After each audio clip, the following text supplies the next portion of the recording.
Welcome to World Prism. Please subscribe and hit the bell icon for more breaking updates. Across Europe, China's economic influence is no longer distant. It's reshaping industries, trade, and politics from Lisbon to Warsaw. Chinese investments are visible in city skylines, ports, and even in the daily lives of millions of Europeans. From infrastructure projects to technology partnerships, the reach of Chinese capital and expertise is expanding rapidly, sparking both excitement and concern across the continent. Once seen as a market and manufacturing hub, China is now a formidable competitor, especially in high-tech sectors Europe once dominated. Chinese firms are not just catching up, they're setting new standards in areas like artificial intelligence, green energy, and telecommunications, challenging Europe's traditional leadership in innovation and research. Nowhere is this more evident than in the automotive industry, where Chinese electric vehicles have disrupted legacy car makers in Germany, France, and Italy. These EVs, often more affordable and technologically advanced, are rapidly gaining market share, forcing European manufacturers to rethink their strategies and accelerate their own electric transitions. The EU claims these vehicles benefit from unfair state subsidies, leading to tariffs and a near-trade war with Beijing. The debate over how to respond has become a flashpoint in EU politics, with some leaders warning of long-term risks to Europe's industrial base if action isn't taken. Yet Europe is divided. While Germany and France push back, countries like Spain see opportunity in Chinese trade and investment. This split reflects deeper questions about Europe's economic future and its ability to balance competition with cooperation. Spain, for example, has embraced Chinese imports, keeping inflation low and positioning itself as a key logistics hub for Chinese goods. Spanish businesses have benefited from increased access to affordable products, while the government touts job creation and economic growth tied to this partnership. This pragmatic approach has critics, but it highlights the complex choices each nation faces.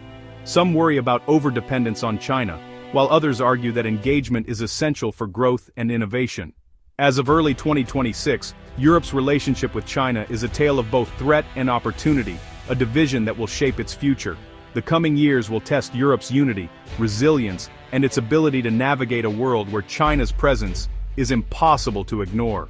For Spain, China has become an essential partner in its economic recovery. Affordable Chinese goods have helped keep Spanish inflation in check, easing the cost of living for families. Spanish manufacturers benefit from low-cost Chinese components, making their exports more competitive. The arrival of Chinese electric vehicles has accelerated Spain's green transition, making EVs accessible to more households. Chinese investment in Spanish renewables has boosted solar and wind projects, combining Spanish expertise with Chinese scale. While Spain runs a trade deficit with China, it sees this as a phase in a growing partnership, focusing on reciprocal investment and expanding exports. By maintaining pragmatic, conflict-free dialogue, Spain has achieved economic stability envied by some EU neighbors. This approach, though at odds with Brussels, has proven effective for Spain's unique needs. Amid tense EU-China relations, where many European countries are grappling with how to respond to Beijing's growing influence, Spain stands out for its distinctive approach. Rather than taking a confrontational stance, Spain has chosen a pragmatic, low-profile strategy that emphasizes steady engagement and practical cooperation.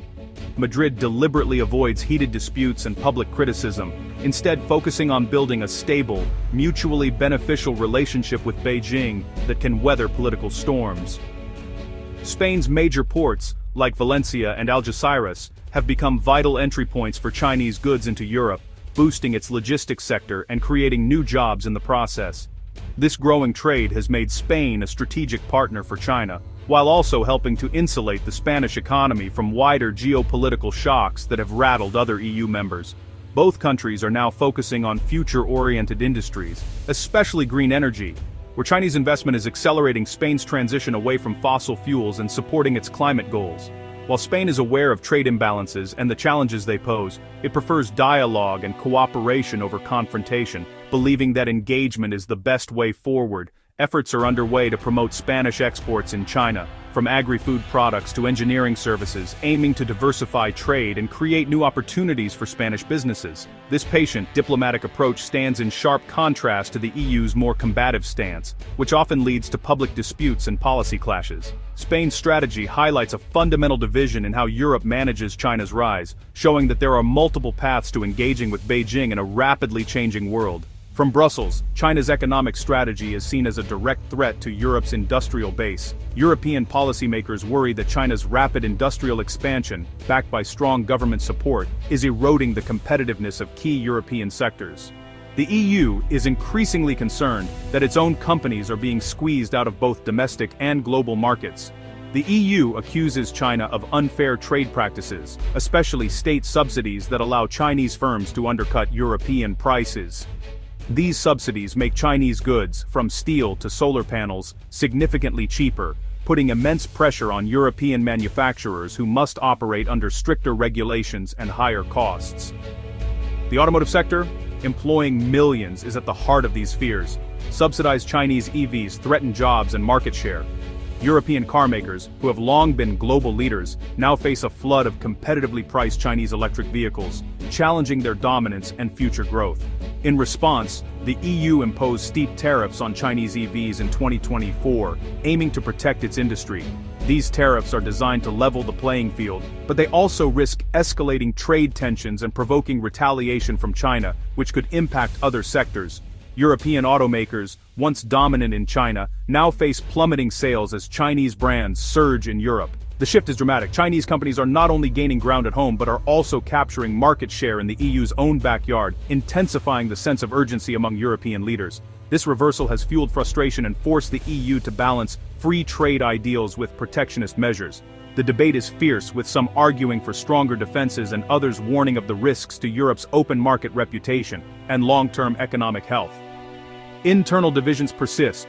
Germany and France push for toughness, while Spain and others fear disrupting beneficial trade. These disagreements reflect deeper economic interests and political priorities across the continent, making a unified response difficult. The lack of unity weakens the EU's negotiating power and deepens the strategic dilemma. As Europe faces mounting pressure from both within and outside its borders, the challenge of responding to China's rise remains unresolved, leaving the future of its industries uncertain. Europe's car industry faces its biggest challenge in decades, the surge of Chinese electric vehicles. Chinese brands, once unknown, now capture a growing share of the EU market with advanced technology and low prices. Decades of Chinese state investment have created a highly efficient EV supply chain, giving Chinese firms a major cost advantage. European automakers are squeezed, losing ground at home and abroad, with sales in China plummeting. The result: massive job cuts and mounting pressure on legacy car makers. In response, the EU relaxed its 2035 combustion engine ban, giving the industry more time to adapt.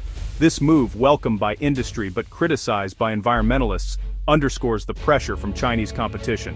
The electric shock from China is forcing Europe to rethink its green ambitions and industrial strategy.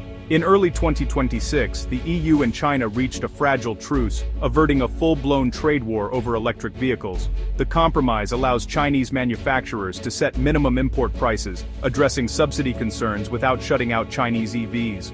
For China, this secures continued access to the European market and cements its image as a pragmatic negotiator. Spain welcomed the deal, avoiding supply chain disruptions and retaliatory tariffs that could have hurt its economy. The agreement validates Spain's strategy of constructive engagement with Beijing.